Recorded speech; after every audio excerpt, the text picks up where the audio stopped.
ഉമർ ഉസ്താദായിരുന്നു. ഇതിലേക്ക് വരുന്നതിന് മുന്നേ എൻ്റെ മകളാണ് എന്നെ ഇതിലേക്ക് കൊണ്ടുവന്നത്.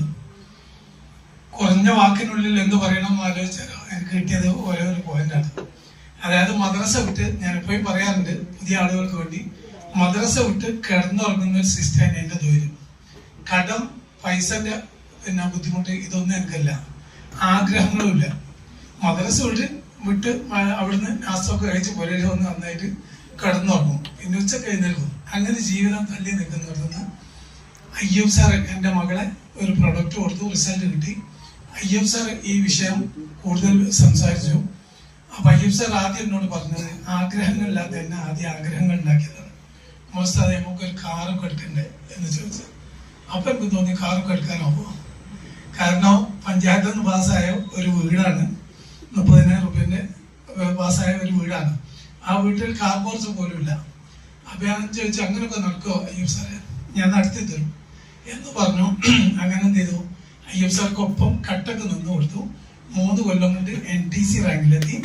10 ലക്ഷം രൂപ 4 കൊല്ലം കൊണ്ട് കമ്പനിയിൽ നിന്ന് എൻ്റെ അക്കൗണ്ടിലേക്ക് കമ്പനി ഒരു വകുപ്പിൽ തന്നെ അയച്ചു. 2-3 കൊല്ലമായി, 2 കൊല്ലത്തിന് മേലായി സ്ഥിരമായിട്ട് പെർഫോമൻസ് ബോണസ് നേടിക്കൊണ്ടിരിക്കുന്നു.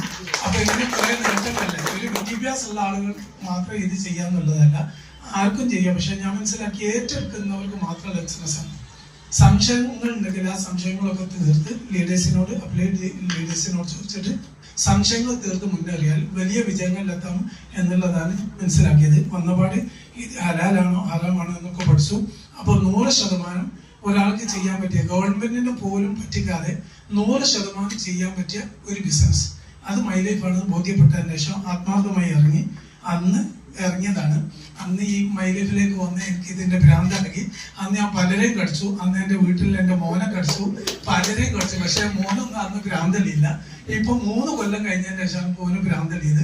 ഇപ്പൊ സജീവമായിട്ട് TC റാങ്കിലേക്ക് എത്തിയിട്ടുണ്ട്. അപ്പൊ കടിച്ചാൽ ഉടനെ ഭ്രാന്തലിക്കൊള്ളണമെന്നൊന്നുമില്ല.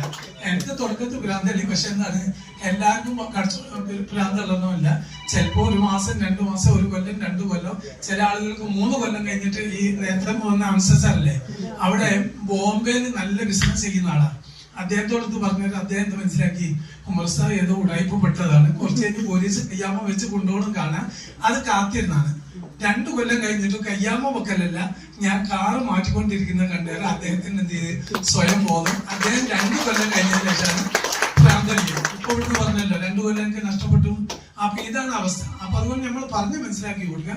പിന്നെ ദൈവത്തിന്റെ അനുഗ്രഹമുള്ള ആളുകൾ, അല്ലെങ്കിൽ ദൈവത്തിന്റെ നിയോഗമുള്ള ആളുകൾ മാത്രമേ ഇതിൽ എത്തിപ്പെടുന്നുള്ള പൂർണ്ണമായി വിശ്വസിക്കുന്നത് കൊണ്ട് നമ്മൾ പറഞ്ഞു നോക്കാം. കഴിയുന്ന ആളുകൾക്കും ദൈവം നിശ്ചയിച്ച ആളുകൾക്കും വിജയിക്കാൻ പറ്റിയ ഒരു മേഖലയിലേക്ക് ദൈവം ഉയർത്തി കൊണ്ടുവരുന്ന ഒരു ബിസിനസ് ആണ് എന്ന് നമ്മൾ മനസ്സിലാക്കുക. Okay, Gmail.